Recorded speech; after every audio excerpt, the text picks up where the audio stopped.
একটু মারতে হচ্ছে না, শুধু বাড়ির অভাবের জন্য এই কাজগুলো করতেছে।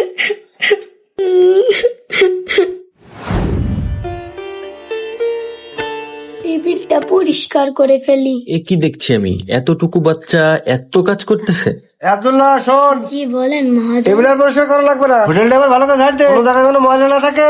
ঠিক আছে মহাজন সাহেব। 500 টাকা করে মাসে দিই, তাও ঠিক মতো কাজ কাম করেন। এসব ছেলেপেলেদের কি জন্য নিতে গেলাম, কাজও করতে পারে না মনের মতো, যত সব। না, সে সকাল থেকে আমি কিচ্ছু খাইনি, ঝাড়ু দিতে আমার অনেক কষ্ট হচ্ছে। দেখি তো কি কি খাবার আছে। হ্যাঁ, একটু খাবার কি খেয়ে নেবো? আমার তো অনেক ক্ষুধা লেগেছে। কিন্তু মহাজন সাহেব দেখলে আবার বকবে না তো? হ্যাঁ, আরে ও খাবারের কাছে কি করতেছে?